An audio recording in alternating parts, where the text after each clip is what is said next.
AP liquor scam కేసులో SIT దర్యాప్తు ముమ్మరం చేసింది. మాజీ సీఎం జగన్ కార్యదర్శి ధనంజయ రెడ్డి ఇంట్లో సిట్ అధికారులు సోదాలు నిర్వహించారు.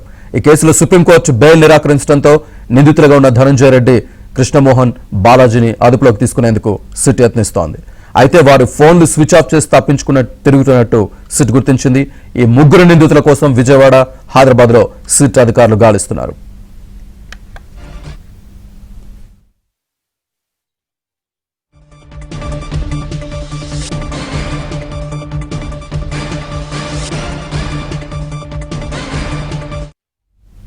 ఈ అంశానికి సంబంధించి పూర్తి సమాచారాన్ని మా ఏపీ బ్యూరో చీఫ్ రామారావు అందిస్తారు. Ramarao. Srinivas, AP liquor scam లో కీలక నిందితులుగా సిట్టు భావిస్తున్న మాజీ సీఎం జగన్ కార్యదర్శి ధనంజయ రెడ్డి, ఆయన PA Krishnamohan Reddy, Bharathi cements director గా ఉన్న గోవిందప్ప బాలాజీ, వీళ్ళ ముగ్గురు కోసం సిట్టు వేట కొనసాగిస్తుంది.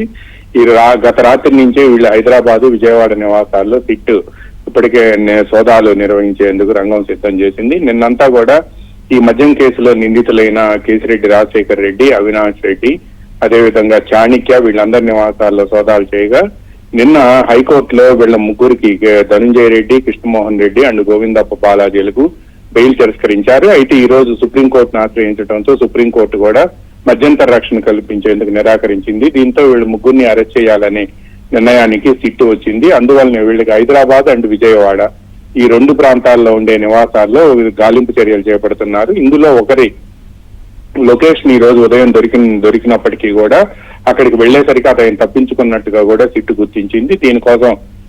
దీంతో ఆయన కోసం గాలింపు చర్యలు ముమ్మరం చేశారు. అదేవిధంగా ముగ్గురు కూడా తమ ఫోన్లు స్విచ్ ఆఫ్ చేసి తప్పించుకు తిరుగుతున్నారు అని చెప్పి సిట్టు భావిస్తుంది. వీళ్ళు ముగ్గురు పరారైనట్టుగా కూడా సిట్టు గుర్తించింది. వీళ్ళ ముగ్గురిని ఈ నెల 13వ తేదీలో అరెస్ట్ చేయాలి అని కూడా సిట్టు ప్రత్యేక బృందాలు ప్రయత్నాలు చేస్తున్నాయి. హైదరాబాద్ కూడా మరికొన్ని సిట్టు ప్రత్యేక బృందాలు బయలుదేరి వెళ్లాయి. విజయవాడలో కూడా కొన్ని గతంలో వారున్న నివాసాలు అంటే ఇప్పుడు కూడా వారు ఆ నివాసాలు అంతే ఉంచారు. అయితే ఇటీవల కాలంలో వాళ్ళలో కొంతమంది హైదరాబాద్ షిఫ్ట్ అయ్యారు. ఆ నివాసాలకు కూడా వెళ్లి పోలీసులు సోదాలు నిర్వహించారు. మొత్తంగా మాత్రం ఈ రోజు ఉదయం నుంచి కూడా సుప్రీంకోర్టులో కూడా మధ్యంతర రక్షణ కల్పించేందుకు వీళ్ళ ముగ్గురికి నిరాకరించడంతో వీళ్ళని ఎట్టి పరిస్థితుల్లో ఈ నెల 13వ తేదీలోపు అరెస్ట్ చేసేందుకు సిట్టు బృందాలు ప్రయత్నిస్తున్నాయి. Srinivas. Right, thank you very much Ramarao.